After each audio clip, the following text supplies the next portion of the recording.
The waters of the central Philippines are deceptively calm.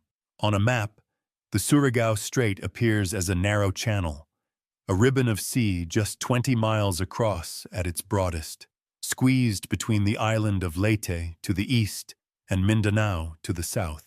Yet in October 1944, this seemingly quiet stretch of water became the stage for one of the most decisive and final acts of battleship warfare in world history. It would be here, in the darkness of the night of October 24th and the early hours of the 25th, that steel giants and fragile wooden craft met in a struggle that marked the death knell of Japan's hopes to contest the Pacific. And it would be here that the United States Navy, drawing upon lessons learned in earlier disasters, executed a flawless ambush that stunned the world. The hook of the story lies in its paradox. The confrontation at Surigao Strait is remembered as the last battleship versus battleship clash in recorded history. Yet the opening moves were not made by great armored leviathans but by small, expendable motor torpedo boats, PT boats, manned by young crews, many barely out of high school, who hurled themselves at an advancing Japanese column in the dead of night. It is in this contrast, between the might of Japan's ancient battleships and the daring of America's most fragile vessels, that the drama of Surigao Strait first takes form. To understand the gravity of what was to unfold, one must first see the geography. The Surigao Strait is no open ocean battlefield like Midway or the Philippine Sea. It is a confined corridor, a natural choke point. To the west lies the Camotes Sea, and to the east, the Pacific. To the north, the strait opens toward Leyte Gulf, where American transports unloaded the forces of General Douglas MacArthur's long-promised return to the Philippines. For the Japanese, desperate to sever this lifeline, the Surigao Strait offered the only southern gateway into Leyte Gulf. Its narrowness, however, made it a trap waiting to be sprung. A fleet could not maneuver freely here. It had to advance in column, ships following one another through dark, island-studded waters. For defenders with radar, superior firepower, and well-planned ambushes, this terrain was a gift. The night of October 24th into the 25th was moonless, a cloak of blackness that swallowed both sea and sky. American sailors stationed along the strait described the silence before the storm, the still air, the gentle lap of water against wooden hulls, and the oppressive sense that something vast was moving unseen through the dark. They knew the Japanese were coming. Reports from submarines and aircraft had tracked the approach of a southern Japanese force under Vice Admiral Shoji Nishimura. Yet the precise moment of contact and the form the battle would take were unknown. For hours, radar operators scanned the horizon, while PT boat crews fidgeted at their stations, engines idling, torpedoes primed. The tension was almost unbearable. Across the water, the Japanese southern force pressed northward. Their mission was desperate, even suicidal: to break through American defenses and attack the invasion fleet at Leyte Gulf. Nishimura commanded two aging battleships, Yamashiro and Fuso, a heavy cruiser, Mogami, and 4 destroyers. These were ships built in the 1910s and 1920s, modernized but no longer competitive against America's radar-directed firepower and overwhelming air strength. Yet orders were orders, and honor demanded obedience. The crews sailed under the rising sun flag into the strait, unaware that every mile carried them deeper into a killing ground. For the Americans, the defensive net was layered. Admiral Jesse Oldendorf's 7th Fleet battle line lay at the northern mouth of the strait. 6 battleships, 8 cruisers, and nearly 30 destroyers arranged in a textbook formation. But before Nishimura could ever reach Oldendorf's guns, he would have to endure a gauntlet. First would come the PT boats, scattered in groups along the eastern and western shores of the strait, their task to shadow, harass, and, if possible, cripple the enemy with torpedoes. Behind them, destroyer squadrons waited to launch their own torpedo attacks. Only after this gauntlet would the Japanese face the heavy guns of America's battle line. It was a trap as precise as any naval commander could dream of, the crossing of the T, but on a scale magnified by technology and timing. The PT boats themselves were marvels of improvisation. Constructed from wood, fast but fragile, they displaced barely 50 tons, a fraction of a destroyer's mass and less than a battleship's turret. Each was armed with 4 torpedo tubes and a collection of light machine guns and cannons. They relied on speed, surprise, and darkness for survival. Against battleships bristling with heavy guns, their chances in a stand-up fight were negligible.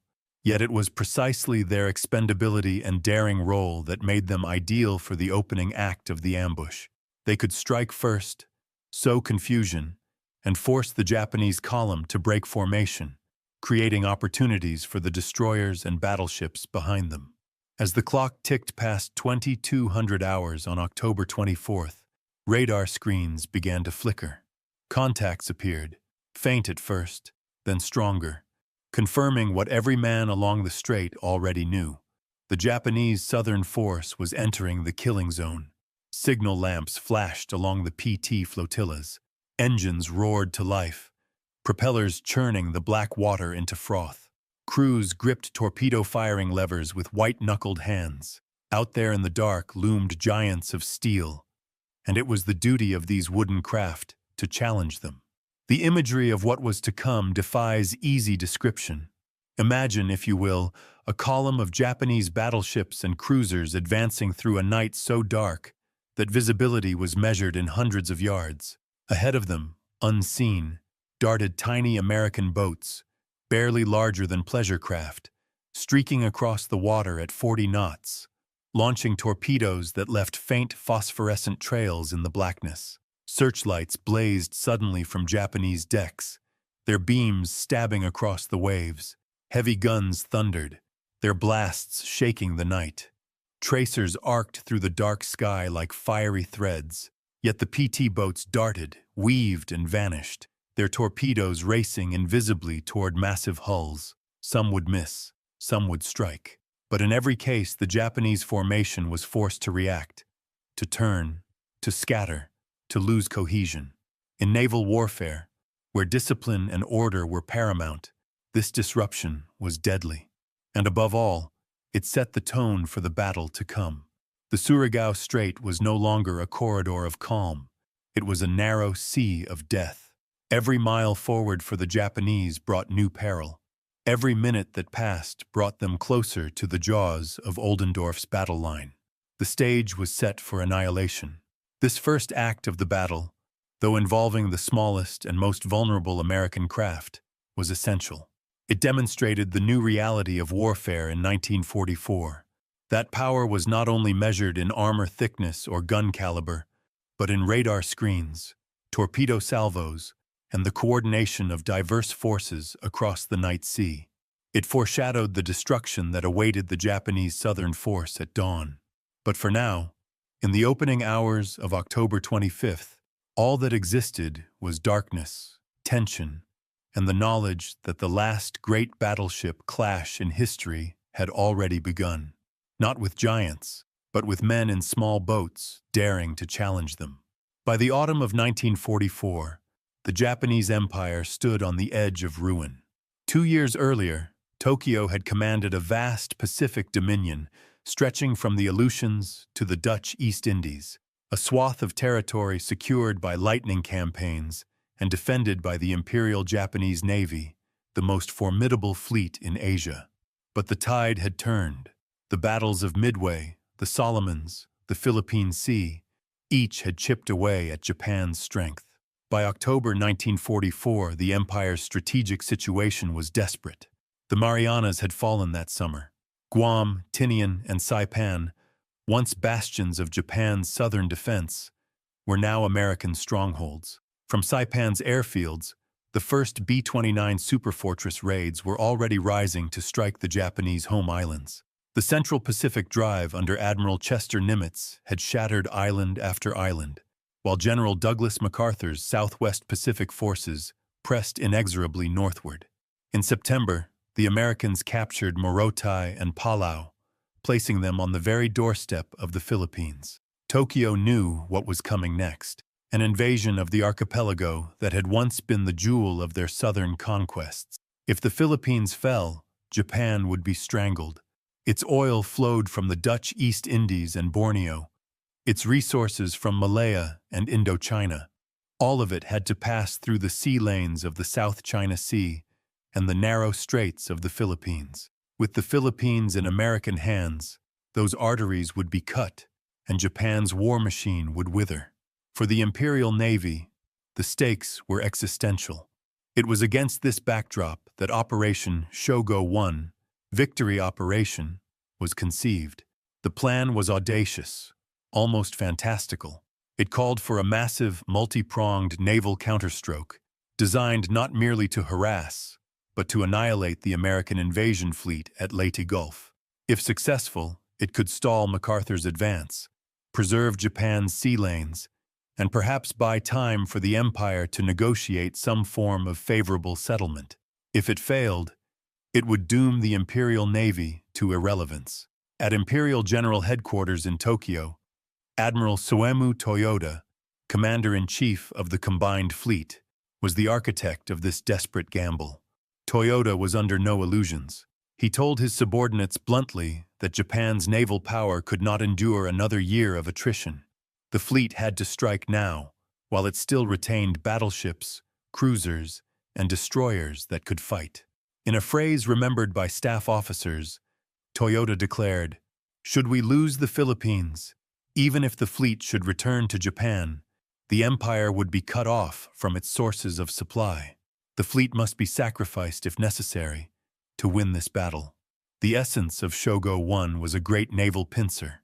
American forces landing at Leyte Gulf would be struck simultaneously from 3 directions. From the north, Admiral Jisaburo Ozawa's northern force, built around the surviving Japanese aircraft carriers, would sail down from Japan. Though the carriers were nearly empty of trained pilots, their very appearance was expected to lure Admiral William Halsey's powerful Third Fleet away from Leyte. From the west, Admiral Takeo Kurita would lead the center force, a mighty array of battleships and cruisers, including the giant Yamato and Musashi, through the Sibuyan Sea, then eastward to fall upon Leyte Gulf. And from the south, 2 smaller forces would push through the Surigao Strait to converge on the landing beaches from below. It was this southern thrust that concerns our story. Vice Admiral Shoji Nishimura commanded the southern force proper. 2 old battleships, Yamashiro and Fuso, the heavy cruiser Mogami, and 4 destroyers. Behind him, intended as reinforcement, was Admiral Kiyo Hideshima's second striking force, drawn from the remnants of the 8th Fleet, 3 cruisers and 7 destroyers. Their task was clear: force a passage through Surigao Strait, link up with Kurita's center force inside Leyte Gulf, and together crush the vulnerable transports and escort carriers supporting MacArthur's troops. On paper, the plan had logic. By converging simultaneously, the Japanese could overwhelm American defenses from multiple directions. But in practice, it was a blueprint for catastrophe. Communications between the widely separated forces were tenuous at best. Coordination across hundreds of miles of ocean was nearly impossible. Worse, Japanese forces no longer possessed air superiority.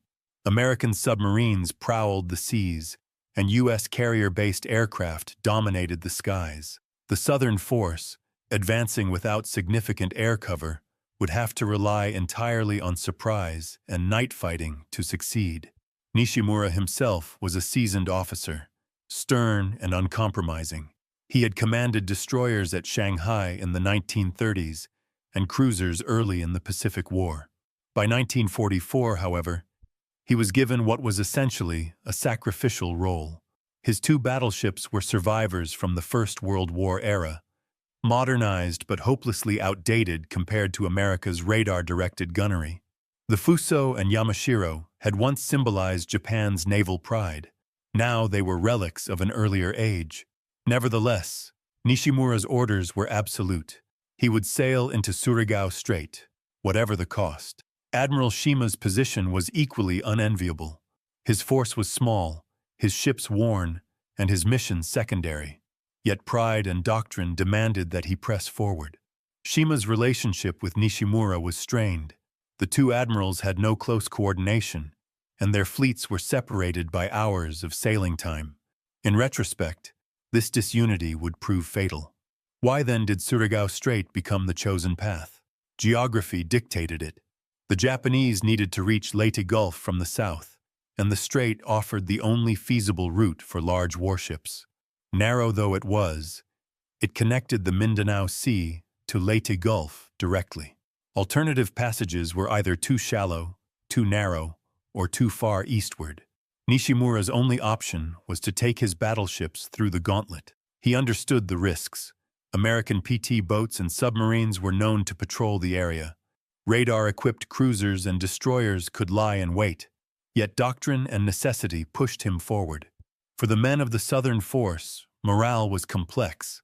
Some believed sincerely that this would be the decisive battle that could redeem earlier defeats. Others understood, with grim clarity, that they were sailing into almost certain destruction. In the wardrooms of Fuso and Yamashiro, sailors wrote farewell letters and placed them in pockets, hoping they might be found if their ships were sunk. Officers spoke of the honor of dying in battle for the emperor. Fatalism ran deep in Japanese naval culture, and in 1944 that fatalism was all that sustained many. At the same time, in Tokyo, Toyota issued his final instructions. Operation Shogo 1 would begin at once. The northern force would sortie from the inland sea. Kurita's center force would pass through the San Bernardino Strait. Nishimura and Shima would advance north through Surigao. Toyota emphasized again that victory was worth the annihilation of the fleet. It was, in every sense, a gambler's throw, and one from which Japan's navy might never recover. By mid-October, as American landings on Leyte began, the pieces of this vast plan moved into place. To the Japanese commanders, it appeared as though destiny itself was summoning them to one last great fleet action, a final chance to seize victory in the Pacific. To the Americans, watching from radar stations and scouting patrols, it looked very different. A collection of battered, poorly coordinated squadrons, hurling themselves into a trap that had already been set. Thus, as Vice Admiral Nishimura turned his prows northward toward Surigao Strait, the stage was prepared. The Southern Force would soon attempt its impossible mission, and the United States Seventh Fleet, under Admiral Jesse Oldendorf, would be waiting, ready to spring an ambush the Japanese could scarcely imagine. On the morning of October 20th, 1944, General Douglas MacArthur stepped ashore at Leyte, wading through the surf in his iconic khaki uniform and corncob pipe. With cameras rolling, he declared to the Filipino people, "I have returned." That moment was heavy with symbolism, but for the United States Navy, it also marked the beginning of one of the most complex and dangerous operations of the Pacific War. Behind MacArthur's dramatic words lay hard realities. His landings on Leyte Island represented the largest amphibious assault in the Pacific up to that point. Over 700 vessels, carrying 132,000 troops, supply ships, and equipment, all crowded into the waters of Leyte Gulf. The flotilla was vulnerable. If the Imperial Japanese Navy could concentrate even part of its surviving strength and break into Leyte Gulf, it might smash the transports, annihilate the landing force, and inflict a disaster rivaling Pearl Harbor. Protecting the beachhead, therefore, was paramount. Responsibility for guarding Leyte fell to Admiral Thomas C. Kinkaid's Seventh Fleet. Unlike Admiral Halsey's fast carrier forces of the Third Fleet, Kinkaid's command was built not around swift offense but steady protection. His fleet was a patchwork of old battleships, cruisers, destroyers, and escort carriers, some veterans of the opening days of the war, others freshly refitted after Pearl Harbor. They had been gathered for a defensive mission, to ensure MacArthur's beachhead could not be dislodged by sea. Kinkaid understood the threat from the very beginning. Reports of Japanese fleet movements filtered in almost immediately after the Leyte landings. Submarine sightings, aerial reconnaissance, and intercepted communications revealed that Tokyo was assembling a massive counterattack. Kinkaid and his subordinates had to prepare for the possibility of being assaulted from multiple directions, through the San Bernardino Strait to the north, and through the Surigao Strait to the south. To guard the southern approach, Kinkaid entrusted command to Rear Admiral Jesse B. Oldendorf. A veteran officer, Oldendorf was calm, methodical, and deeply versed in naval gunnery. His assignment was clear: hold the northern mouth of the Surigao Strait at all costs. If the Japanese southern force attempted to push through, Oldendorf would be waiting with the largest concentration of American surface firepower since the early days of the war. Oldendorf's plan of defense was meticulous and layered, like a net cast across the strait. At the outermost edge were American submarines, positioned along likely approaches to shadow the Japanese and report their progress. Inside the strait itself, the first tangible opposition the enemy would meet were PT boats, dozens of them, stationed along both coasts of Leyte and Mindanao.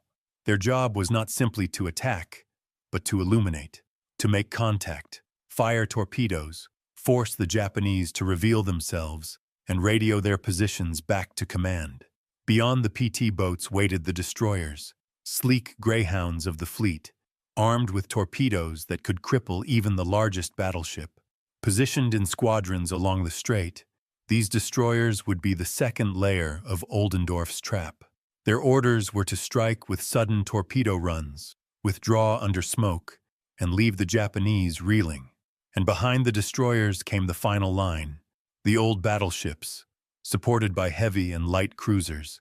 These were ships with long and tragic histories. The West Virginia, California, and Tennessee had been sunk or damaged at Pearl Harbor. Salvaged from the mud, rebuilt with modern radar and anti-aircraft batteries, they had returned to fight again. Alongside them stood Maryland, Mississippi, and Pennsylvania. Together, these 6 battleships formed Oldendorf's battle line, a wall of steel that would stretch across the mouth of the strait. It was, in every sense, a textbook ambush, the chance to cross the T and annihilate an enemy force trapped in column. For the Americans, the presence of these Pearl Harbor veterans carried special weight. Sailors remembered December 7th, 1941, the smoke and fire, the humiliation of seeing their fleet crippled at anchor.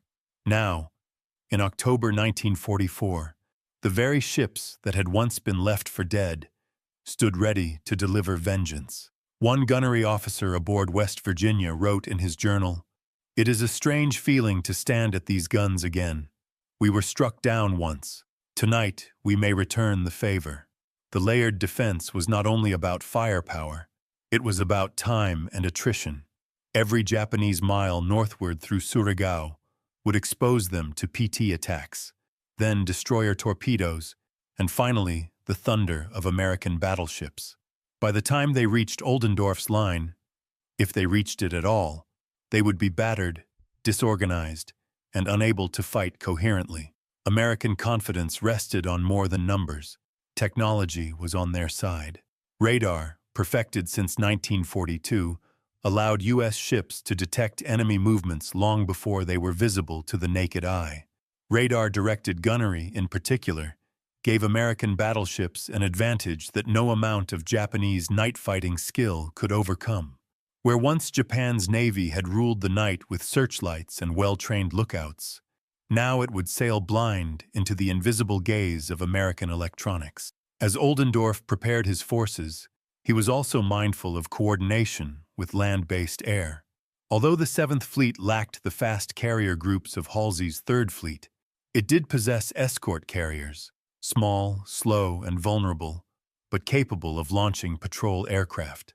These planes helped spot Japanese movements and harassed them when possible, adding yet another layer to the gauntlet. The broader context made Oldendorf's role even more critical. To the north, Admiral Kurita's center force was already surging through the Sibuyan Sea, where American carrier aircraft struck it repeatedly, sinking the super battleship Musashi. To the east, Admiral Ozawa's decoy carriers prepared to lure Halsey's 3rd Fleet away. The Japanese plan was vast, and its success depended on timing. If any of the Japanese thrusts broke through, the transports in Leyte Gulf might be annihilated. Oldendorf's mission was therefore not simply local defense. It was a cornerstone of the entire American position in the Philippines. His trap was patient, but it demanded discipline. PT boat crews drilled in the art of shadowing, waiting to launch until the last moment. Destroyer captains reviewed torpedo spread patterns and withdrawal maneuvers. Battleship gunners calibrated radar plots, checked powder charges, and tested elevation gears. The night of October 24th, the mood across the 7th Fleet was tense but confident. Everyone knew the Japanese would come. The only question was when and how many. The scale of the coming clash was not lost on the sailors. In the mess halls and below decks, talk centered on the ghosts of naval history. Trafalgar, Tsushima, Jutland. Those were the great fleet battles of earlier eras, where lines of battleships decided empires. Now, in the confined waters of the Surigao Strait, it seemed history might repeat itself. Yet there was also a quiet recognition that this would be the last time. The aircraft carrier had already proven itself supreme at Coral Sea, Midway, and the Philippine Sea. The battleships waiting in Oldendorf's line were powerful, but they were relics of an earlier age. Surigao Strait would not only be a battle, it would be an epitaph for the battleship era. Still, for the men who served aboard them, the symbolism was powerful. On the bridges of California and Tennessee, officers who had survived Pearl Harbor now prepared to give the order to fire. On the decks of destroyers like McDermott and Melvin, sailors checked their torpedoes one last time, aware they might have to charge directly into the guns of enemy battleships. On Leyte's beaches, soldiers unloading crates of ammunition and field rations trusted that the Navy offshore would shield them from any Japanese counterstroke. Thus, as the Japanese southern force crept northward through the Mindanao Sea, Oldendorf's trap waited, silent but ready. The PT boats closest to the mouth of the strait braced themselves for first contact. Destroyers farther north adjusted their positions for their torpedo runs, and the old battleships, veterans of Pearl Harbor, aligned their turrets across the narrow channel, ready to unleash salvos guided not by the eye, but by the invisible reach of radar. The Americans had prepared their defense with care. The stage was set. When Nishimura's battleships entered the Surigao Strait, they would find not a pathway to Leyte Gulf, but a gauntlet of fire from which few would return. On the morning of October 24, 1944, the ships of Vice Admiral Shoji Nishimura's southern force raised anchor and pointed their bows northward. The waters of the Sibuyan Sea were calm, the skies above deceptively clear, yet every man aboard knew they were sailing toward death. Ahead lay the narrow corridor of the Surigao Strait, and beyond it, the heart of the American invasion fleet at Leyte Gulf. Their mission was simple to describe, but nearly impossible to achieve. Break through, link up with Admiral Kurita's center force, and strike at the transports that carried MacArthur's army. Nishimura's force was small, almost pitifully so compared to the task assigned. At its core were two old battleships, Yamashiro and Fuso, veterans of the First World War era, extensively modernized, but still products of a bygone age.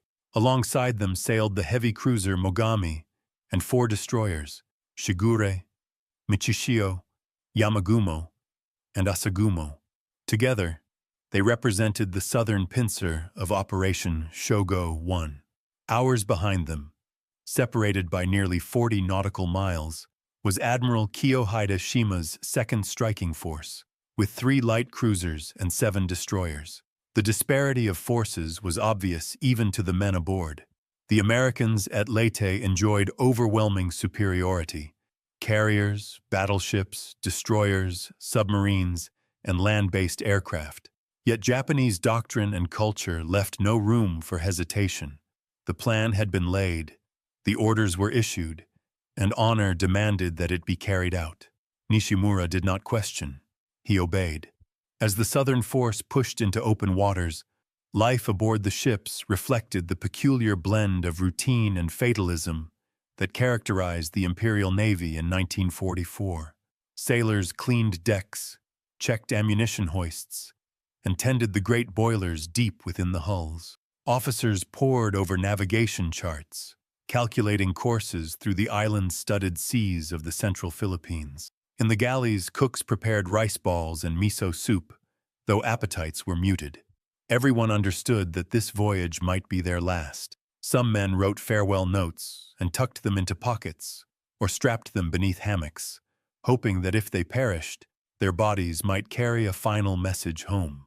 Nishimura himself was a strict and uncompromising commander. Born into a naval family, he had spent decades within the rigid hierarchy of the Imperial Navy. He was known for harsh discipline, and his crew respected him less for warmth than for an almost samurai-like severity. For him, the voyage north was not a gamble, but a duty. Japan's fleet existed to fight a decisive battle, and even in 1944, with aircraft dominating the Pacific, the Japanese Navy still clung to that doctrine. Victory would not come from attrition or from harrying convoys. It would come, they believed, from a single, climactic fleet engagement in which battleships destroyed battleships and cruisers smashed cruisers. The fact that such a battle was already obsolete mattered little. Tradition and training compelled them forward. As the sun dipped below the horizon, the southern force pressed deeper into the Philippine archipelago. The sea lanes narrowed. Jagged coastlines loomed to starboard and port, islands casting long shadows across the water. Navigation at night in these waters was treacherous even in peacetime. For Nishimura's force, it carried additional peril. American submarines had been sighted in the area, and PT boats were known to patrol the straits. Lookouts strained their eyes, watching for phosphorescent wakes or the faint silhouettes of enemy craft. The Japanese ships ran darkened, their lights extinguished, their crews at battle stations. Only the dim glow of instruments illuminated the interiors. Conversations were hushed, orders given in clipped tones. In the plotting rooms, officers marked their courses with grease pencils, noting estimated positions of American defenses. Everyone understood that if they encountered the enemy before reaching Leyte Gulf, they would be at a grave disadvantage. Morale was a strange mixture of fatalism and determination. Japanese naval culture in 1944 was steeped in the language of sacrifice. The Bushido Code, once the ethic of the samurai, had been reshaped into a national military creed. To die for the emperor was the highest honor. Officers reminded their men that they were fortunate to be sailing on such a mission. One lieutenant aboard Yamashiro told his gunnery crew, "This night, our lives will burn like fireworks. Let us burn brightly." Such words reflected the reality. Few expected to return.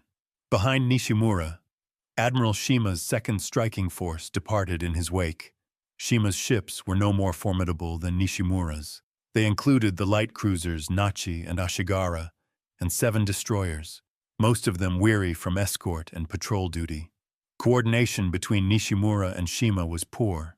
The two admirals had no close working relationship, and their forces were separated by hours of sailing time. In theory, they were to reinforce one another. In practice, they would enter the battle piecemeal.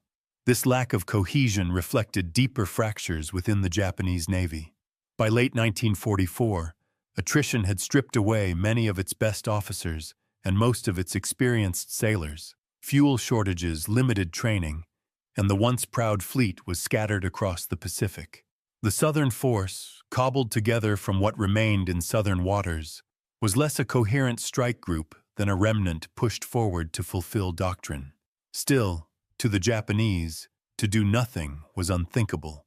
A final effort had to be made, no matter the odds. As night deepened, the great silhouettes of Fuso and Yamashiro plowed through the black waters.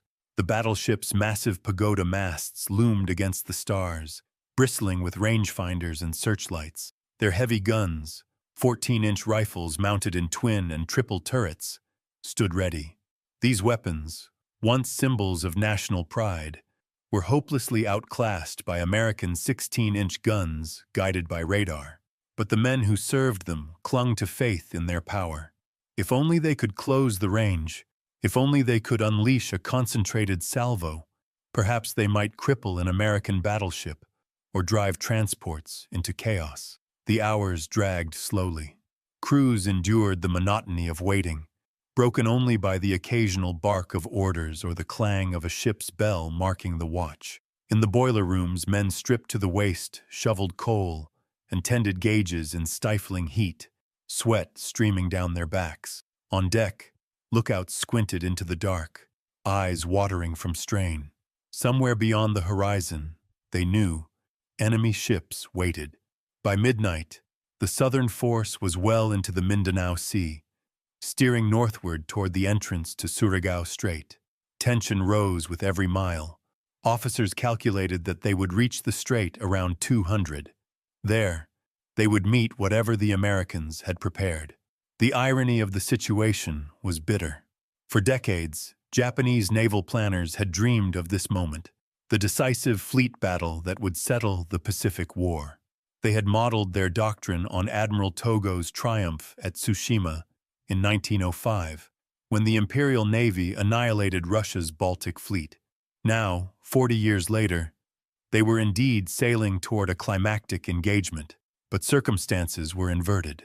In 1905, Japan had enjoyed superiority in numbers, training, and technology. In 1944, it was America that held those advantages. Nishimura's fleet sailed not to victory, but to destruction. Yet there was no thought of turning back. Orders were orders, and the honor of the Navy demanded obedience.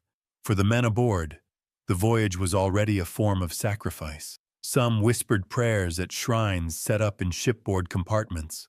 Others smoked quietly, gazing at the dark horizon. Still others sat in silence, clutching photographs of wives, children, or aging parents. As the southern force pressed on, faint radio signals hinted at the broader picture. To the north, Kurita's center force had been mauled by American aircraft in the Sibuyan Sea. The great Musashi had gone down under waves of bombs and torpedoes. Still, Kurita pressed westward, determined to push through San Bernardino Strait. To the north and east, Ozawa's decoy carriers sailed to lure Halsey's fast carriers away. The entire Japanese Navy was in motion, converging on Leyte. For Nishimura's men, none of that mattered. Their task was simple, brutal, and immediate. Reach Surigao Strait, force a passage, and strike. As midnight turned to the early hours of October 25th, the southern force entered the final approach. The waters narrowed, the night grew darker still, and ahead, unseen in the blackness, the Americans waited. The voyage north had ended. The battle was about to begin. The night of October 24th into the 25th, 1944, was moonless over the waters of the Surigao Strait. Darkness pressed down like a curtain, broken only by the faint phosphorescence churned by the wakes of vessels. In that blackness, Japan's southern force advanced steadily northward. 2 battleships, 1 heavy cruiser, and 4 destroyers, steaming in column at 16 knots. Ahead of them, invisible and waiting, was the first thread of Admiral Oldendorf's layered defense, America's motor torpedo boats. The PT boats were the smallest craft in the U.S. Navy. Barely 80 feet long, constructed of plywood and powered by 3 Packard gasoline engines, they could reach speeds of 40 knots but carried no armor. A single hit from a battleship's secondary gun, even from machine gun fire, could shatter them. Yet each PT boat carried 4 torpedoes, capable of crippling or sinking ships thousands of tons heavier. In Oldendorf's design, they would serve as scouts and harassers, expendable but vital. That evening, 39 PT boats were stationed along the eastern and western shores of the strait. Their orders were clear: shadow the enemy, attack when opportunity allowed, and above all, report enemy positions by radio so Oldendorf could adjust his trap. It was a mission that demanded nerve. These men would be the first to meet the Japanese battleships in combat. At 22:36 hours, radar screens aboard PT-131 lit up with contacts. The silhouettes of Nishimura's advancing column appeared as faint blips, moving steadily northward. Lieutenant Commander Richard Carasy, in overall command of the PT squadrons, quickly relayed the news. The enemy was in the strait. The gauntlet had begun. PT-131, commanded by Lieutenant R.B. Kelly, moved into position along with PT-152 and PT-130. Engines roared, bows lifted, and the wooden craft skimmed across the water at high speed, leaving faint wakes that glowed in the darkness. At 22:36 to 22:45, the first torpedoes leapt from their tubes. Long white plumes stretched across the waves as the deadly weapons sought their targets. The Japanese reacted instantly. Searchlights stabbed through the dark, cutting wide cones across the sea. Heavy guns roared from the destroyers, their tracers lashing toward the darting PTs. Shells fell short, geysers of water rising around the boats. Kelly's PT-131 swung hard to port, engines screaming, as 5-inch shells exploded uncomfortably close. Yet his torpedoes were already in the water, running hot, straight, and normal toward the enemy line. They missed. Moments later, PT-152 under Lieutenant Richard W. Brown closed in from the western flank. Brown fired a spread of torpedoes at the battleship Yamashiro. His crew watched anxiously as the phosphorescent wakes converged. Again, the Japanese maneuvered hard. Lookouts reported columns shifting course, turning to comb the tracks. The torpedoes slid harmlessly past. Still, Brown's run had achieved its aim. The Japanese column had been forced to scatter, losing the straight-line precision essential for a night approach. In rapid succession, other PT boats made their runs. PT-137 under Lieutenant Edward T. Barnett closed within 1,800 yards of the enemy before unleashing her fish. Japanese destroyers opened fire immediately, the night exploding with tracers. PT-137 was hit, her hull splintered by shrapnel, but she managed to limp away under a smokescreen. Her torpedoes missed, but the damage inflicted on enemy cohesion was real. For the next hour, the PT boats struck again and again. PT-491, PT-493, PT-127. Their names became part of a litany of harassment. Collectively, they launched dozens of torpedoes. None scored a direct hit. American officers later admitted that many of the weapons malfunctioned or passed wide of their targets. But perfection was never the requirement. Their attacks forced Nishimura to zigzag, to break formation, to waste precious minutes. The cost was real. The Japanese gunners, firing furiously, inflicted damage on several boats. PT-490 took a direct hit from shellfire and was forced to withdraw. PT-493 barely escaped when a salvo straddled her bow. Yet casualties remained surprisingly light. The speed and maneuverability of the PTs, combined with the darkness, saved them from annihilation. For the men aboard, the experience was surreal. One sailor on PT-152 recalled the sensation of looking up at the towering wall of Yamashiro's pagoda mast, illuminated in a flash of searchlight. It was like staring up at a skyscraper gliding past in the night. We fired everything we had, and then we ran. Another remembered the shockwave of near misses, the spray drenching the deck, and the acrid smell of burning cordite. By 0100 hours, the southern force was still pressing north, but its order was fraying. Communications between ships were confused. Destroyers had swerved violently to avoid torpedoes. Battleships had adjusted course multiple times. The neat arrowhead that Nishimura had led into the strait was dissolving into a staggered procession. The PT boats, though battered and mostly unsuccessful in terms of direct hits, had done their job. They had reported enemy positions, harassed relentlessly, and forced the Japanese to lose cohesion. More importantly, their reports now guided Admiral Oldendorf. From his flagship, Oldendorf read the incoming signals. The Japanese were advancing on schedule, their strength confirmed, their approach exact. He adjusted his cruisers and destroyers accordingly, preparing for the next phase of the ambush. For Nishimura, the PT attacks were infuriating. His ships had consumed ammunition, broken formation, and wasted time chasing elusive wooden boats that refused to die. but he could not turn back. The plan demanded that he reach Leyte Gulf. The Southern force pressed on, and so, as the PT boats withdrew to regroup, the next layer of Oldendorf's defense prepared to move. Ahead of the Japanese loomed the American destroyers, waiting to launch their torpedo runs. The small wooden craft had done their duty. They had been the first to meet the enemy, the first to fire in what would be the last battleship-to-battleship battle in naval history. Their torpedoes had missed, but their effect was unmistakable. The giants of the Imperial Navy were already bleeding time, order, and discipline before they had even glimpsed Oldendorf's battle line. By the time the PT boats had withdrawn, the Japanese southern force was rattled but still advancing. Their formation was no longer clean. Battleships, cruiser, and destroyers were strung out in the black waters of Surigao Strait, their captains forced to zigzag in response to dozens of American torpedoes that had churned past their hulls. Ammunition had been wasted firing into the night. Coordination was already fraying, yet still they came. Now it was the turn of the American destroyers. Rear Admiral Jesse Oldendorf had placed his destroyers along the eastern and western flanks of the strait. Their mission was simple in concept, but deadly in execution. Charge into the Japanese line, launch spreads of torpedoes at point-blank range, and then escape into smoke before the heavier guns could obliterate them. The destroyers were not built to duel battleships.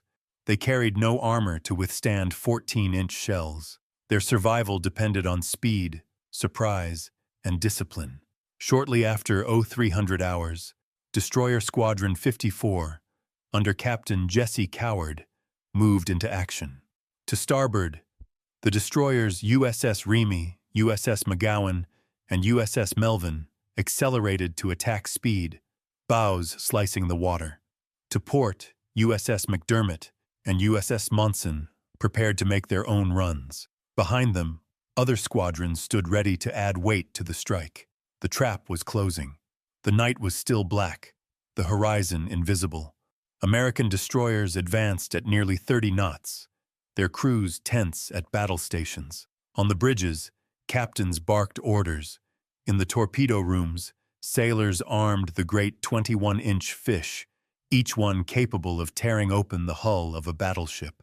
Radar operators tracked the advancing Japanese column, feeding ranges and bearings to fire control teams. At 0308, Captain Coward gave the order.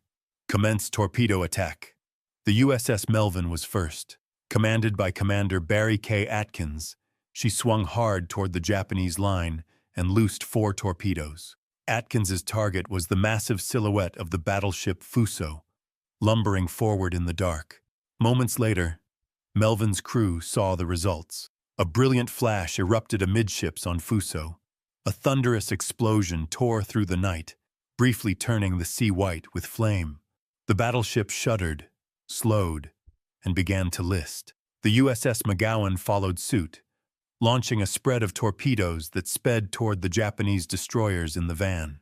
At least one struck home, blasting apart the Yamagumo, which staggered to a halt and sank swiftly. Nearby, Michishio was also struck, crippled, and left burning. On the port side, McDermott and Monson drove in boldly. At ranges under 10,000 yards, they fired full spreads. The heavy cruiser Mogami swerved violently to avoid the torpedoes, but not all were evaded. A torpedo slammed into her stern, blowing away steering gear and leaving her crippled. The attacks unfolded in minutes, but seemed eternal to the men involved. American destroyers raced in under the muzzles of Japanese battleships, knowing that a single lucky shell could annihilate them. Searchlights blazed suddenly from Yamashiro, stabbing toward the attackers. Heavy shells roared, their concussions rattling the light hulls of the destroyers. Explosions erupted around them, fountains of water drenching decks, shrapnel clanging against steel.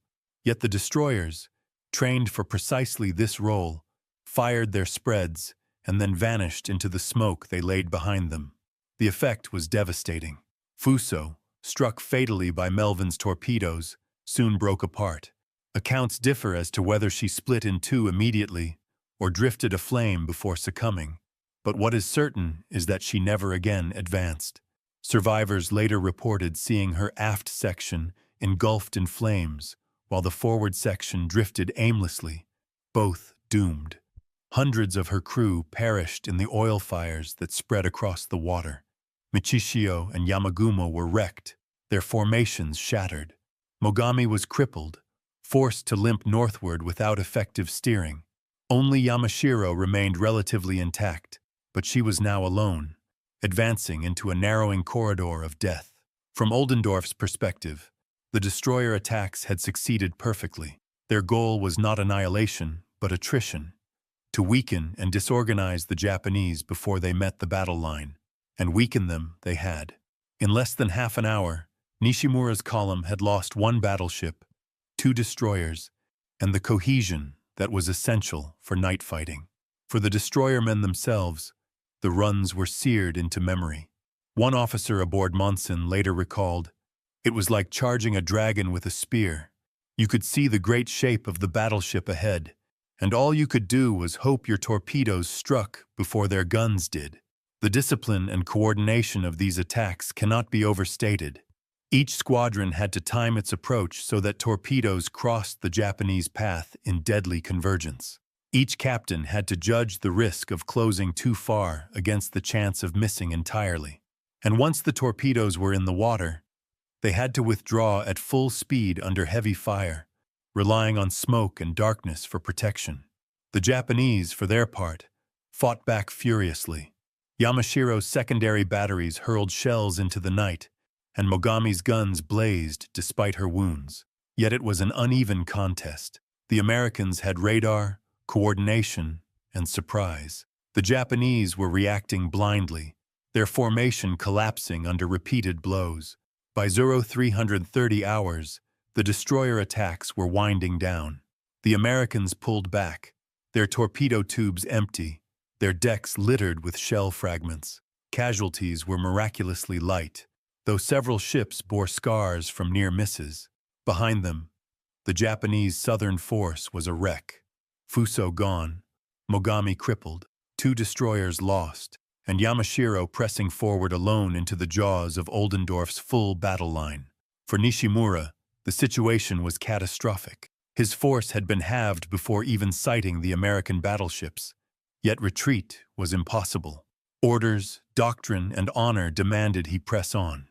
With Yamashiro still afloat, he turned northward, seeking to break through to Leyte Gulf. The destroyers had done their work with precision and courage. They had charged directly into the guns of superior enemies, launched their attacks, and vanished into smoke, leaving behind wreckage and confusion. Their runs set the stage for the climax of Surigao Strait, the moment when Oldendorf's 6 battleships, drawn up across the northern mouth of the strait, would unleash their full firepower. The path ahead for Nishimura was narrowing. The dragon was wounded, its wings torn, its scales scorched, but still it advanced, into the trap that waited just beyond the darkness. The Japanese southern force, already mauled by PT boats and destroyer torpedoes, pushed grimly northward in the early hours of October 25, 1944. Fuso was gone, broken and burning. Mogami was crippled. 2 destroyers were destroyed outright, and others scattered. Yet Vice Admiral Shoji Nishimura pressed forward with his flagship Yamashiro. He had no choice. His orders were clear, and his honor unshakable. Ahead, he believed, lay a chance to break through to Leyte Gulf. What awaited him was no chance at all, but a carefully laid trap. At the northern end of the Surigao Strait, across its entire width, Rear Admiral Jesse Oldendorf had deployed the 7th Fleet battle line. It was a sight straight from naval textbooks, the maneuver every midshipman had studied since the age of sail, crossing the T. By placing his ships broadside across the head of Nishimura's advancing column, Oldendorf could unleash all his broadsides while the Japanese, advancing in narrow file, could respond only with their forward guns. The American line was formidable. 6 battleships, West Virginia, Maryland, Mississippi, Tennessee, California, and Pennsylvania, waited in the dark, their great turrets trained south. Alongside them stood 8 cruisers and dozens of destroyers. Many of these ships were veterans of Pearl Harbor, rebuilt and modernized with radar-directed fire control. They had been sunk once, humiliated once. Tonight, they would have their revenge. At 0345, radar operators aboard West Virginia reported the enemy.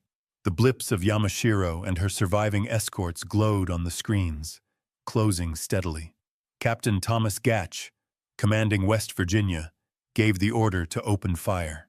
The night erupted. 9 16-inch guns roared from West Virginia, the first American battleship to fire a radar-directed broadside at night.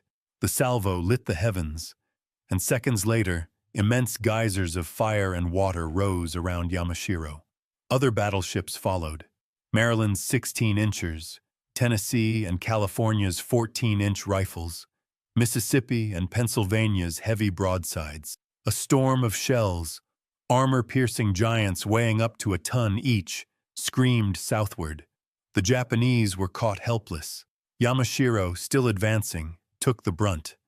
Shells smashed into her decks and superstructure. Her pagoda mast was shattered, her turrets disabled, her decks aflame. The cruiser Mogami, already crippled, was struck again and again, her hull racked with explosions. Japanese destroyers struggled to maneuver, but the crossfire was overwhelming. American cruisers added their own punishment. Louisville, Portland, Denver, Columbia, and others poured rapid salvos of 8-inch and 6-inch shells into the targets illuminated by star shells. The night sky glowed with arcs of fire. Torpedoes from destroyers on the flanks sliced into the chaos, adding to the devastation. The scale of destruction was staggering. In less than 20 minutes, Yamashiro was reduced to a burning wreck. Struck by multiple torpedoes and dozens of heavy shells, she began to list heavily, her fires illuminating the dark waters. Vice Admiral Nishimura remained aboard, commanding to the last. Just before 0400, Yamashiro rolled and sank, taking Nishimura and nearly all her crew with her. The Japanese column was annihilated. Of Nishimura's 7 ships, only the destroyer Shigure managed to escape, limping southward in the dark. Mogami, blazing and crippled, attempted to withdraw, but was finished later in the morning by air attack. The Southern force was no longer a threat. For the Americans, the victory was absolute. Oldendorf had executed a maneuver dreamed of since Trafalgar, but with the tools of a new age. Radar had given his battleships eyes in the darkness.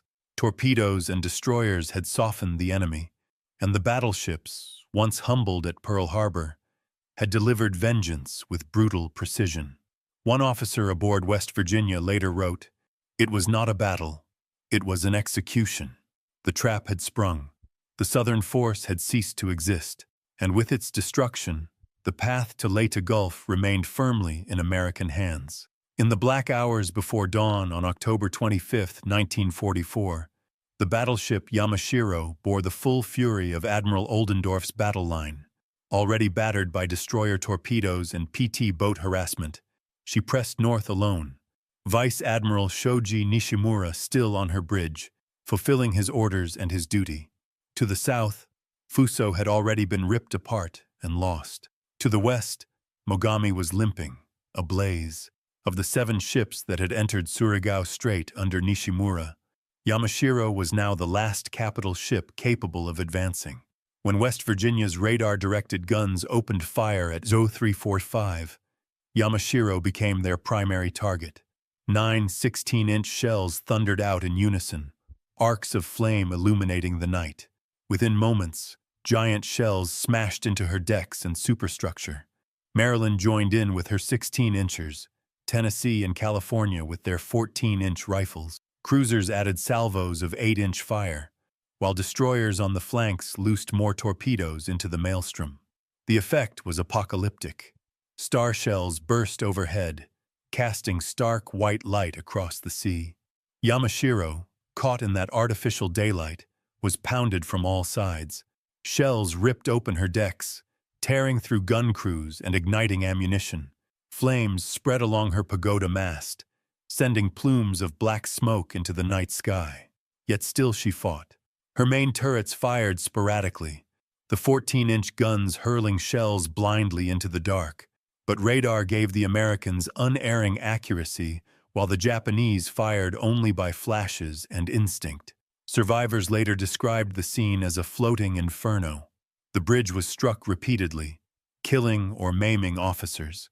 Whole gun crews were wiped out in their turrets. Fire roared down companionways, suffocating men in smoke.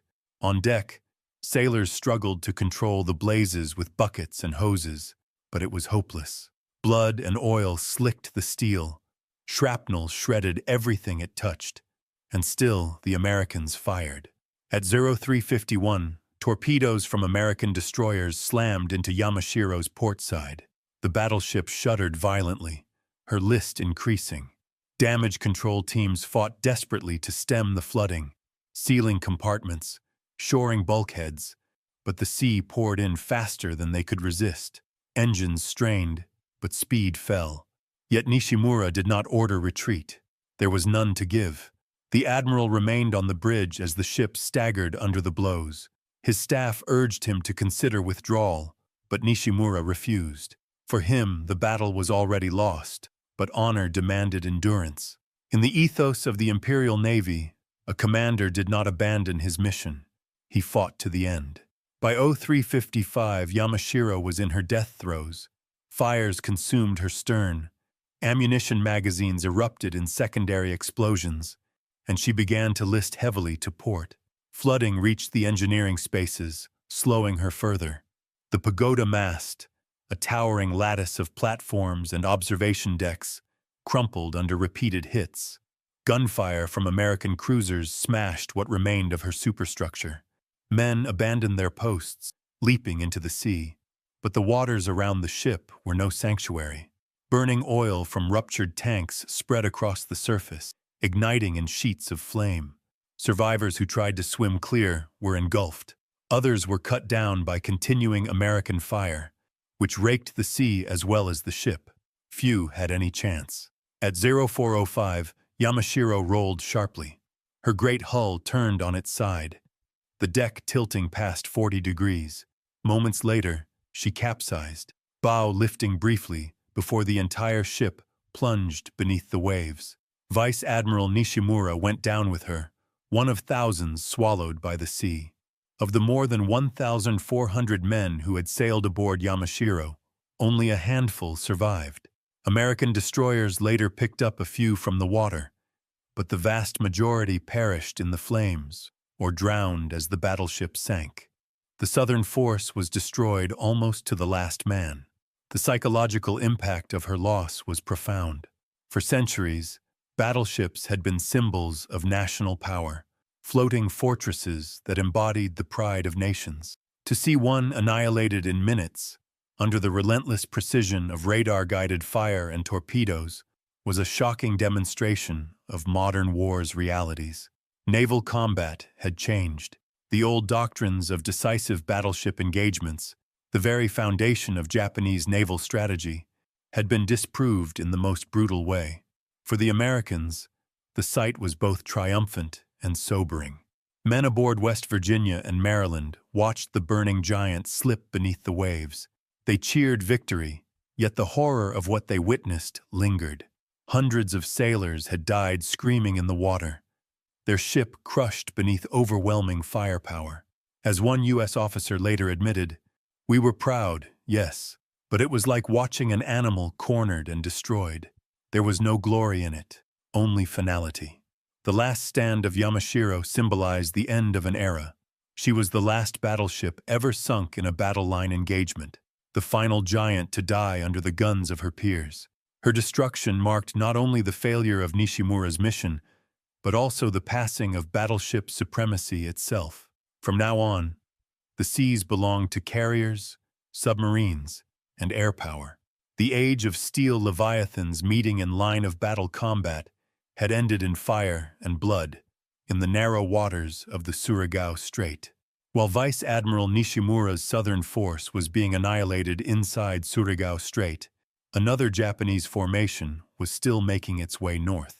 This was the second striking force, commanded by Vice Admiral Kiyohide Shima. It consisted of 2 heavy cruisers, Nachi and Ashigara, 1 light cruiser, Abukuma, and 7 destroyers. Their orders were to reinforce Nishimura, pressing through the strait in support of the southern force, and then to join Kurita's center force at Leyte Gulf. But Shima was behind schedule. Poor coordination, slower speeds, and confusion about timing left his force trailing by hours. As he closed the southern entrance to Surigao Strait in the early hours of October 25, 1944, the fate of Nishimura's fleet had already been sealed. Fuso lay broken. Yamashiro had just gone down in flames, and Mogami was limping northward, badly damaged. Only scattered wreckage, oil fires, and a handful of survivors remained.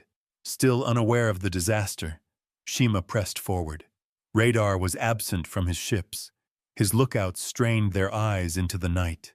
The sea ahead glowed faintly with fire, silhouettes of ships flickering in the distance.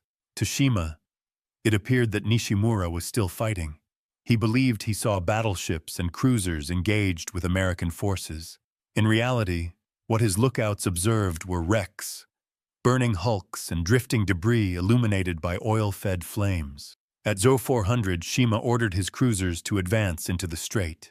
Within minutes, his flagship Nachi and the heavy cruiser Ashigara identified what they thought were enemy targets and opened fire. The night echoed once more with the thunder of Japanese guns, but the shells found nothing. They were firing at the shadows of dead ships, attacking ghosts on a sea already filled with wreckage. Then came the fatal moment of recognition. As the Japanese cruisers pressed northward, they sighted the heavy cruiser Mogami. She had survived Nishimura's ordeal, but was crippled, steering damaged, and decks ablaze. Shima, mistaking her for an American ship, ordered torpedoes prepared. But before the mistake could lead to disaster, the truth was realized. Yet it was too late to prevent catastrophe. In the confusion, Nachi and Mogami collided. The impact was violent. Steel crunched against steel, hull plates buckled, and men were thrown from their feet. Mogami suffered further damage, her bow twisted, fires spreading anew. Nachi's own bow crumpled, reducing her speed. The collision was symbolic of the night itself, chaos layered upon destruction. Japanese ships striking not their enemies, but one another. For Admiral Shima, the situation was now impossible. Nishimura's force had ceased to exist. His own cruisers were damaged. American battleships and cruisers still lay at the head of the strait, untouched and waiting. Any further advance would mean annihilation. At 0415, Shima made his decision. He ordered his force to retreat southward. The withdrawal was disorderly. Abukuma had already been torpedoed earlier by American PT boats and lagged behind, limping with severe damage. Destroyers spread out in an attempt to shield the retreat, laying smoke as they fell back. Shima, aboard Nachi, steered his cruisers southward at reduced speed. Behind him, Mogami struggled alone, too badly damaged to keep up. She would later be abandoned and sunk by Japanese destroyers after repeated American air attacks. In less than an hour, the second striking force had entered the Surigao Strait, fired blindly at burning wrecks, collided with its own crippled cruiser, and retreated without striking a single blow against the Americans. It was the very picture of futility. Shima's retreat marked the end of Japan's southern pincer. What had been conceived as a two-pronged thrust through Surigao Strait had collapsed entirely. Nishimura's force was annihilated, Shima's scattered and in flight. The survivors streamed southward, leaving behind only burning hulks, drifting wreckage, and thousands of dead sailors. The episode illustrated not only the brutality of night combat, but also the collapse of Japanese coordination in the late war.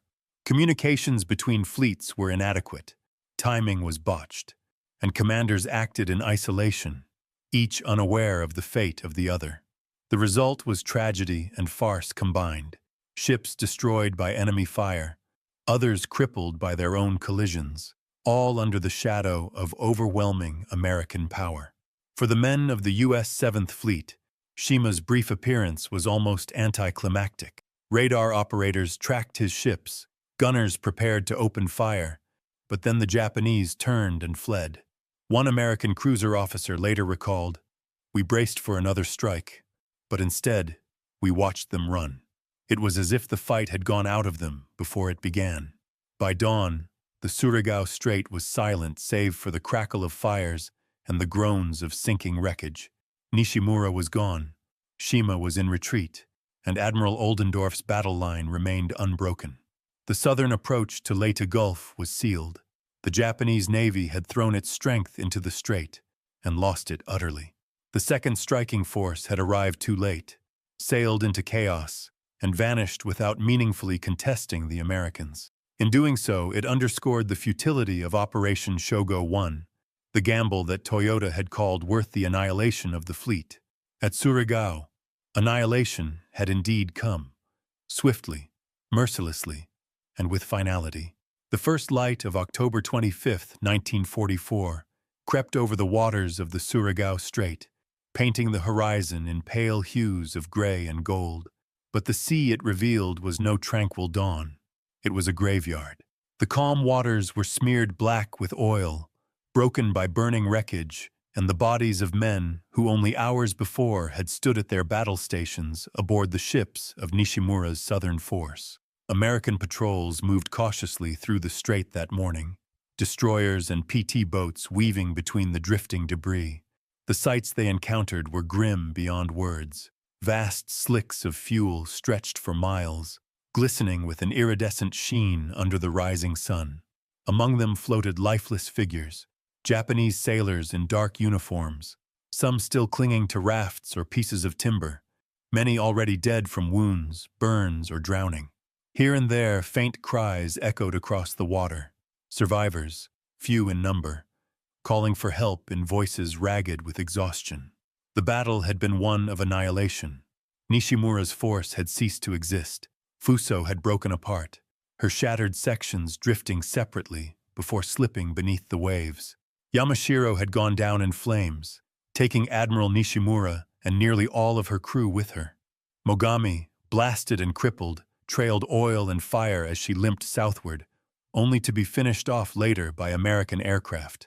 The destroyers Yamagumo and Michishio were gone, sunk in the torpedo strikes. Of the entire force, only the destroyer Shigure survived to retreat, scarred but afloat. Estimates of Japanese dead vary, but at least 4,000 men perished in the strait that night. Few escaped. American destroyers rescued small numbers of survivors, plucking them from the oil-stained waters, but the majority were left to the sea. In some cases, U.S. crews hesitated to attempt rescues, wary of suicide attacks or survivors feigning helplessness with hidden weapons. In most cases, the scale of wreckage made rescue impossible. As one American officer observed, "We could have filled our decks with survivors and it would not have made a dent. There were simply too many." For the men of the U.S. 7th Fleet, the scene was both triumphant and sobering. They had just participated in the last battleship versus battleship engagement in history and won it with overwhelming decisiveness. Yet the sheer destruction, the human toll spread across the strait, left an indelible mark. Sailors who had cheered the firing of their guns at night now gazed silently at the corpses of their enemy floating at dawn. One petty officer aboard Maryland later recalled, "It was victory, yes, but it looked like slaughter. There was no joy in what we saw in that morning light." The contrast between losses could not have been greater. On the Japanese side, an entire force destroyed, thousands of sailors killed. On the American side, casualties were minimal. Only a handful of U.S. ships had suffered light damage from shellfire or near misses. Not a single battleship or cruiser was lost. The victory had been as close to one-sided as naval combat could produce. This disparity highlighted the changing nature of warfare. Radar, coordination, and superior fire control had given the Americans overwhelming advantage. The Japanese, advancing blindly into the trap, had been outclassed at every turn. For the first time in centuries, the ancient doctrine of decisive fleet battles had been enacted, and had proven obsolete in the face of modern technology. The night battle of Surigao Strait was not merely a tactical victory, it was the symbolic death of the battleship as the arbiter of sea power. As dawn brightened, Oldendorf's ships withdrew from battle stations. The ambush had been executed perfectly. The trap had sprung shut, and the southern approach to Leyte Gulf was secure. Reports filtered back to Admiral Kincaid. The southern force had been annihilated. On Leyte's beaches, soldiers unloading supplies could continue their work undisturbed. MacArthur's invasion, the great promise of his return, was safe from naval interference. Yet even in triumph, American sailors reflected on the strange finality of what they had done. The 6 battleships in Oldendorf's line were themselves relics of another age. West Virginia, California, and Tennessee had been sunk or damaged at Pearl Harbor, only to be raised from the mud, rebuilt, and sent back to sea. In October 1944, they had taken vengeance, but everyone knew it was a last act. Never again would battleships duel in line of battle. Never again would fleets cross the T in textbook fashion. Carriers and submarines now ruled the seas. Surigao Strait had given the battleship one final moment and then consigned it to history. The human impact was also lasting. For Japanese families, news of the disaster was slow to come, censored and softened by official reports. Many never learned the details of how their sons and husbands died, only that they had fallen gloriously in battle. For Americans, the victory at Surigao was quickly overshadowed by larger events. The same day, Kurita's center force clashed with escort carriers off Samar, while to the north, Halsey chased Ozawa's decoy carriers. The wider Battle of Leyte Gulf would dominate headlines. Surigao, though decisive, was only one part of a greater whole. Still, for those who witnessed it, the memory endured. The image of burning hulks at dawn, the cries of a few survivors among thousands lost, the knowledge that an entire fleet had been destroyed in a single night. These were seared into memory. Surigao was a victory, but it was also a massacre. And so, as the sun rose higher over the Philippines, the waters of the strait slowly closed over the wreckage. Oil fires sputtered and died. Bodies drifted with the tide, and silence returned to a sea that only hours before had echoed with thunder. The last battleship engagement in history had ended. It was a triumph for the United States Navy, a catastrophe for Japan, and a turning point for naval warfare itself. The Surigao Strait was no longer merely a passage of water between islands. It was a grave and a marker in history, the place where the age of battleships ended, drowned in fire, smoke, and steel. The echoes of battle faded quickly over the Surigao Strait, but its legacy reverberated far beyond those narrow waters. To understand the significance of what unfolded there in the early hours of October 25, 1944, one must place the engagement within the long lineage of naval history. For centuries, great powers had measured their strength in battleships, in massive hulls, towering gun turrets, and the ability to meet an enemy in decisive fleet combat. Trafalgar in 1805, Tsushima in 1905, and Jutland in 1916 had all carried the same lesson, that control of the seas was won in great clashes of battle lines. Japan, in particular, had built its naval doctrine around this belief, modeled on Admiral Togo's victory over Russia at Tsushima. For decades, imperial planners envisioned a climactic battle in which Japanese battleships would break the American fleet. At Surigao Strait, that doctrine was put to the test one final time. The Japanese charged headlong into a carefully arranged battle line. The result was annihilation. The maneuver every admiral dreamed of, crossing the T, was executed flawlessly, not by Japan, but by the United States Navy. Yet the irony was sharp. This textbook victory came at a moment when the textbook itself was already obsolete. The age of the battleship had ended even as it reached its final crescendo. Strategically, the results were decisive. The destruction of Nishimura's southern force, compounded by Shima's retreat, ensured that no Japanese surface ships could threaten the Leyte landings from the south. MacArthur's beachhead was secure.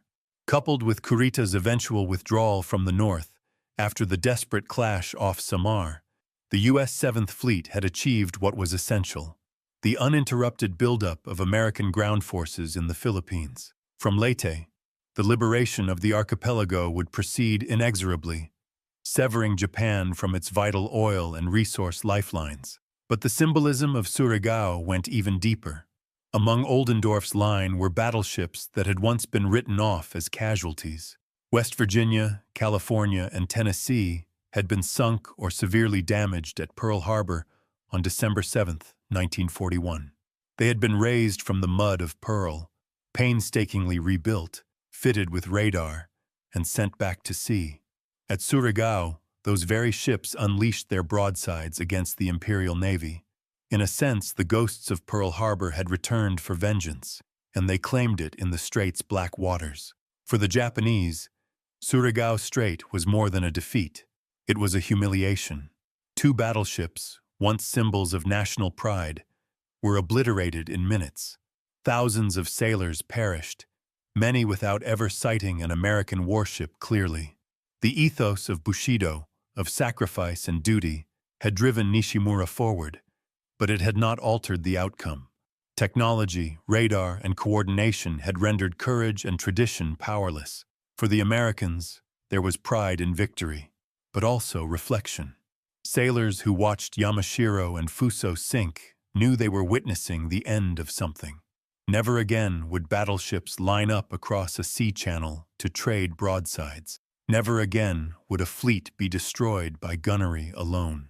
From Midway onward, the aircraft carrier had proven its supremacy. Surigao was not the future of naval war. It was its epilogue. Historians often compare Surigao to the great battles of the past. Trafalgar decided the Napoleonic Wars at sea. Tsushima elevated Japan to world power status. Jutland, though indecisive, shaped the course of World War I. Surigao's importance lies less in shaping the Pacific War, for Leyte Gulf would have been won even without it, and more in what it represented. It was the final expression of a tradition stretching back to wooden ships of the line. In the dark waters off Leyte, battleships met one last time, and then the curtain closed forever. The human element of Surigao must also be remembered. The American victory was nearly bloodless compared to the scale of destruction they inflicted. Yet the sailors aboard PT boats and destroyers carried memories of terror and resolve. Those in wooden boats darting against battleships recalled the roar of guns that could have obliterated them in an instant. Destroyer crews remembered charging into the enemy line, launching torpedoes under fire. These were acts of courage as stark as any in the war. While the battleships delivered the killing blows, it was the small craft that had opened the way, disrupting formations, crippling destroyers, scattering the Japanese advance. In that sense, Surigao Strait was not only the last battleship battle, but also a glimpse of the future. Victory belonged not to the largest ships, but to coordination, technology, and versatility. The destroyers and PT boats, craft once considered expendable, proved indispensable. They, not the giants, symbolized the direction in which naval warfare was moving. By war's end, the lessons of Surigao were undeniable. The United States scrapped dozens of battleships, recognizing their irrelevance in the age of carrier aviation and submarines. Japan, stripped of its fleet, could no longer dream of decisive surface battles. The Pacific had become an ocean where range and air power, not armor and guns, decided outcomes. And yet, there is something poignant in Surigao's memory. Those who study naval history cannot help but see in it a kind of historical symmetry. The ultimate clash of battleships, conducted flawlessly, but at the very moment such battles ceased to matter. It was both culmination and epitaph. The legacy of Surigao Strait endures in the image of burning wrecks drifting at dawn, of oil fires smoldering across calm seas, of the cries of survivors swallowed by silence. It endures in the sight of Pearl Harbor veterans rising from the dead to fire in vengeance. and it endures in the knowledge that history's last great gunnery duel was fought not in vast oceans, but in a narrow Philippine strait, under the eyes of sailors who knew they were watching an age end before them. Surigao was victory, yes. It was strategy fulfilled, yes. But more than that, it was the graveyard of a doctrine, the place where the old gods of steel and gunfire made their final stand and were swept away by the future. And so the documentary closes on that enduring image, not only of battleships firing in thunderous unison, but of PT boats darting like gnats, of destroyers lunging bravely into the dark, of technology and coordination triumphing over size and tradition. The strait itself remains silent today, but beneath its waters lie the twisted bones of Yamashiro, Fuso, and countless men who went with them. Their end marked the passing of an era. The Surigao Strait was both a battlefield and a graveyard, the last flourish of the battleship, and the moment of its final eclipse.